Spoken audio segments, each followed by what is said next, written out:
Salam kerahiman. Hari ini 29 November kita akan baca dari 1767 dan juga nanti kita akan dengarkan sharing dari salah satu devosan dari Paroki Santo Andreas. Kita mulai ya. Dalam nama Bapa dan Putra dan Roh Kudus. Amin. 1767.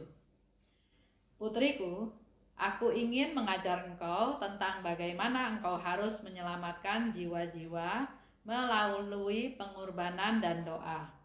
Lewat doa dan penderitaan, engkau akan menyelamatkan lebih banyak jiwa daripada yang akan diselamatkan oleh seorang misionaris melulu lewat pengajaran dan khotbah-khotbahnya.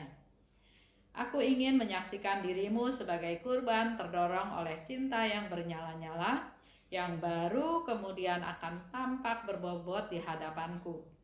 Engkau harus menghampakan diri, digiling lembut, dan hidup seolah-olah sudah mati dalam relung hatimu yang paling rahasia. Engkau harus dihancurkan dalam lubuk tersembunyi di mana mata insani tidak pernah melihatnya. Dengan demikian, aku akan menemukan di dalam dirimu suatu kurban yang berkenan di hatiku, suatu kurban yang sungguh manis dan harum. Maka akan sungguh besarlah kuasamu bagi siapa saja yang engkau doakan. Secara lahiriah, pengorbananmu harus tampak sebagai berikut: diam, tersembunyi, diresapi dengan cinta, dipenuhi dengan doa. Putriku, aku minta agar pengorbananmu murni dan penuh dengan kerendahan hati, sehingga aku dapat menemukan kenikmatan di dalamnya. Aku tidak akan menahan rahmatku, sehingga engkau dapat memenuhi apa yang kuminta darimu. Kini aku akan mengajar engkau mengenai apa yang akan menjadi wujud kurbanmu dalam kehidupan sehari-hari, untuk menjauhkan engkau dari segala macam khayalan. Hendaknya engkau menerima segala pengorbanan dengan penuh cinta.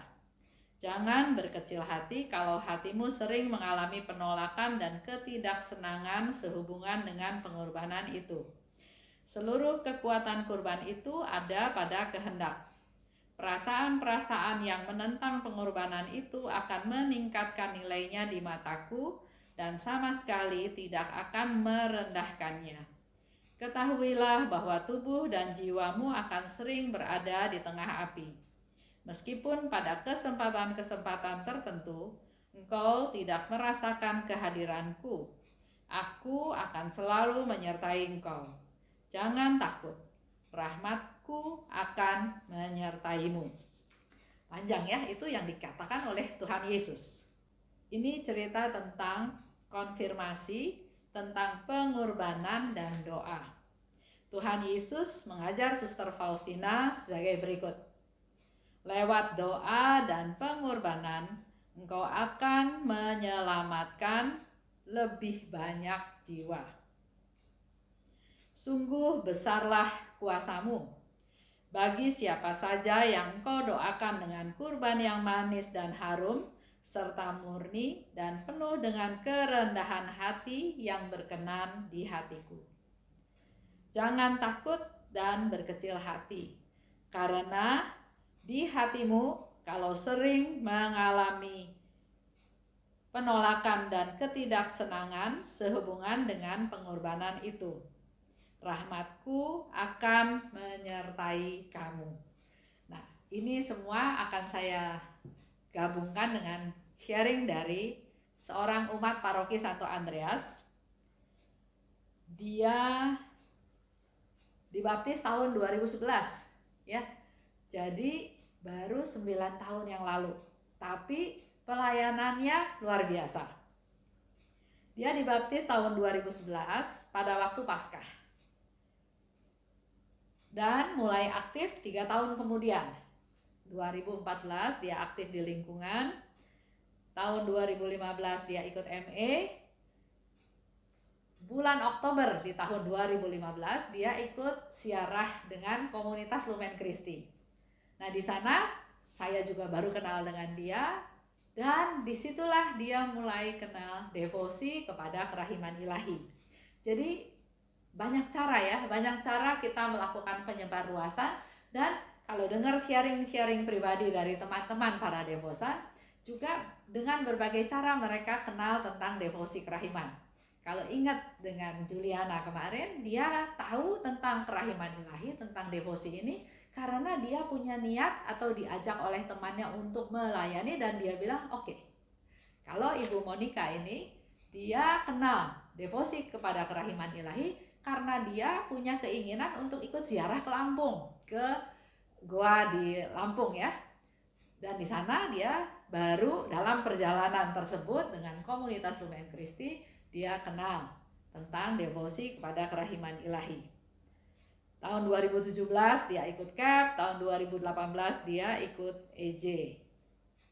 Pelayanannya sampai sekarang jadi pengurus di MA, jadi tim doa di komunitas Lumen Christi, jadi tim pewarta di lingkungan, dan juga jadi fasilitator di EJ. Jadi walaupun baru 9 tahun Katolik, tapi sudah banyak sekali pelayanan yang dia lakukan. Dan yang saya mau ceritakan, atau dia mau bercerita juga, karunia yang dia dapat dari karunia berdoa ya. Tahun 2017 kokonya sakit ya, jadi dia punya kakak, punya koko dan punya adik, dua-duanya sakit. Nah di tahun 2017 itu kokonya sakit. Karena sakit, adik kakak itu sakit, jadi dia sering berdoa, dia sering berdoa koronka. Ya sakitnya kayaknya parah ya, tapi dia tak henti-hentinya dia berdoa koronka, dia minta kesembuhan dari Tuhan. Sampai pada saat kokonya kritis, karena Monik cerita juga sama saya ya, saya bilang kalau kamu sudah sering berdoa buat koko kamu, kalau kokonya percaya Tuhan Yesus, lebih baik kokonya dibaptis aja, jangan tunggu sehat, karena kita nggak tahu dia bisa jadi sehat lagi enggak ya, karena dia betul-betul sakit parah. Nah akhirnya Monik menerima anjuran tersebut, dia berbicara dengan kokonya, dia berbicara dengan pastor kepala paroki, dan ternyata bisa ya diproses, dibaptis, dia dibaptis. Dan yang terjadi mukjizat, setelah dia dibaptis, dia malah jadi sehat, dia malah jadi sembuh. Bahkan dia bisa pergi ke Perth ya, ke Australia. Tadinya udah sekarat, udah nggak bisa apa-apa ya, udah sangat tidak ada harapan. Dia bisa pergi ke Perth, dia bisa berobat lebih lanjut, dia bisa jadi sehat lagi, dia bisa balik lagi ke Indonesia, bahkan dia bisa melihat, menemani istrinya juga menjadi katekumen, dan setelah 6 bulan kemudian istrinya juga dibaptis. Jadi waktu dianya, kokonya Monik ini dibaptis, sebetulnya istrinya juga pengen ikutan dibaptis, tapi karena istrinya nggak sakit, sehat ya, jadi jadi pastor bilang, kamu lebih baik jadi katekumen, ikut les agama. Beda dengan kokonya Monik yang sudah sekarat, sudah sakit. Nah, kokonya melihat istrinya sampai akhirnya istrinya juga dibaptis. Dan setelah 18 bulan kemudian, jadi Tuhan memberikan perpanjangan umur untuk kokonya Monik ini selama 18 bulan. 18 bulan kemudian dia sakit lagi, sakit parah. Dan pada waktu itu, pada saat kritis, Monik lagi nggak ada di rumah sakit ya, jadi kakak iparnya telepon ke Monik, minta supaya Monik berdoa buat kokonya. Dan di sana Monik berdoa koronka di handphone ya. Setelah doa koronka selesai, maka kokonya ini meninggal dengan tenang. Jadi selama dalam sakratul maut, selama dalam keadaan yang sangat kritis tersebut, kokonya terus mendengar alunan doa koronka melalui handphone ya. Itu yang dilakukan oleh Monik. Nah, di tahun 2018 adiknya juga menderita sakit parah ya, dia ada komplikasi jantung. Adik iparnya, jadi istri daripada adiknya ini, dia Katolik, dia nggak percaya Katolik, dia nggak percaya Tuhan. Tapi di saat-saat kritis dia minta ke Ibu Monik, kepada kakak iparnya, untuk berdoa untuk suaminya ya. Di sana juga Monik berdoa untuk adiknya, dan ternyata adiknya minta dibaptis. Dia mau dibaptis secara Katolik. Jadi akhirnya dibaptis. Jadi adiknya Monik ini pun waktu dibaptis dalam keadaan sadar, dalam keadaan 100% tahu bahwa dia dibaptis. 5 hari kemudian, di saat kritis, istrinya juga telepon ke Monik, minta tolong didoakan, dan Monik sekali lagi berdoa koronka melalui handphone, dan setelah doa koronka selesai didoakan, adiknya meninggal dengan tenang. Dan setelah itu adik iparnya juga menjadi katekumen dan menjadi Katolik. Kalau melihat pengalaman yang dialami oleh Monik ya, saya pernah juga cerita sama Monik. Saya bilang, Monik, kamu tuh luar biasa dipakai sama Tuhan.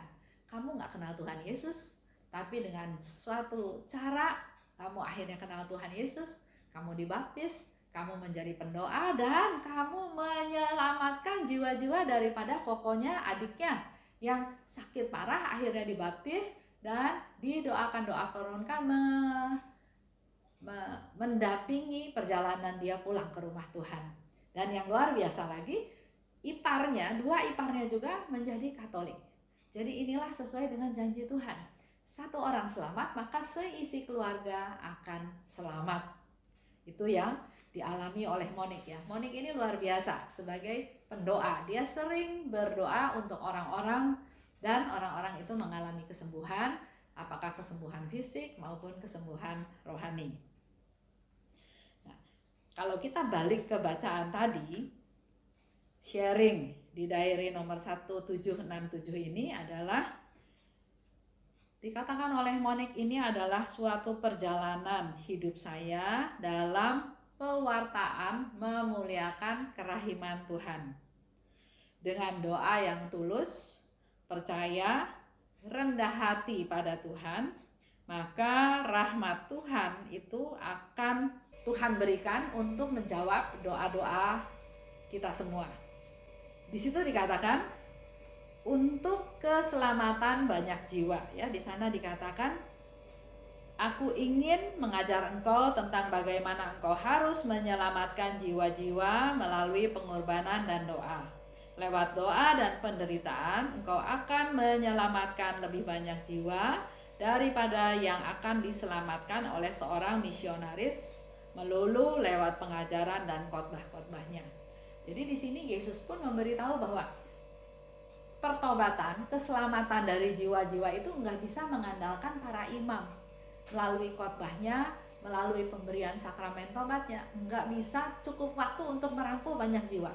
Nah, untuk kita menjadi penyelamat daripada jiwa-jiwa tersebut, maka di sini dikatakan lewat doa dan penderitaan. Jadi Ibu Monik ini tak henti-hentinya berdoa. Dia kalau tiap hari ke misa pagi ya, waktu itu ke misa pagi setiap pagi, dan setelah itu dia pergi ke adorasi. Juga sering melakukan jalan salib, dan dia memang intens dengan doa-doanya. Kalau bicara penderitaan, juga banyak yang dialami oleh Monik ya dalam penderitaan.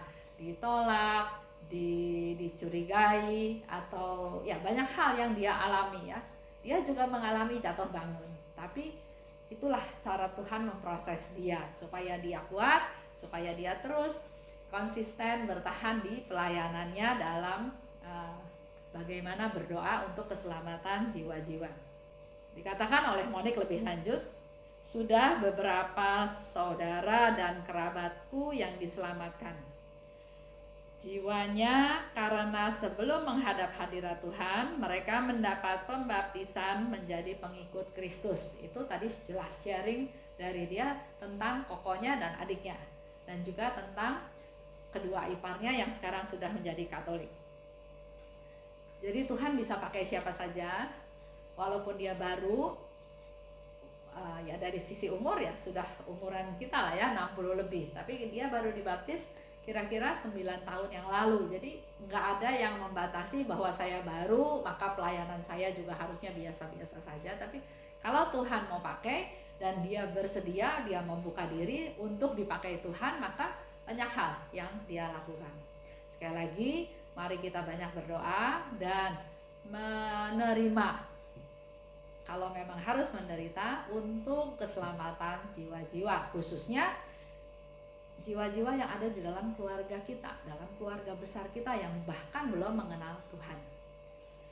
Kita tutup ya dengan doa. Dalam nama Bapa dan Putra dan Roh Kudus, amin. Allah Bapa yang Maha Baik, terima kasih atas rahmat-Mu, di mana Yesus pada hari ini dengan tegas, dengan jelas memberikan informasi kepada kami semua bahwa melalui doa, melalui penderitaan yang kami alami, kami bisa Engkau pakai untuk menyelamatkan jiwa-jiwa. Pakailah kami Tuhan, dengan ketidakberdayaan kami, dengan keterbatasan kami, dengan kepapaan kami, Engkau mau mendengarkan doa-doa kami yang tidak sempurna ini Tuhan, untuk jiwa-jiwa yang sangat membutuhkan, supaya banyak jiwa-jiwa diselamatkan. Kami mau berdoa juga secara khusus untuk Ibu Monik yang sudah men-sharingkan pengalamannya, betapa powerfulnya doa Koronka, dan juga doa-doa yang dia panjatkan sehingga kokoknya, adiknya, dan kedua iparnya juga mengenal Engkau, dibaptis, dan terlebih lagi kedua saudaranya dia bisa iringi dengan doa Koronka sampai dia akhirnya meninggalkan dunia ini. Berkati pelayanannya ya Tuhan, agar Engkau tetap memakai dia, tetap rendah hati, dan Engkau mendengarkan doa-doanya dan mengabulkannya agar semakin banyak jiwa-jiwa yang diselamatkan. Berkati Monik dengan suaminya, dengan anak, mantu, cucunya, dan biar dimanapun dia berada, Engkau pakai dia sebagai alat-Mu. Kemuliaan kepada Bapa dan Putra dan Roh Kudus, seperti pada permulaan sekarang, selalu dan sepanjang segala abad. Amin. Dalam nama Bapa dan Putra dan Roh Kudus. Amin. Salam kerahiman.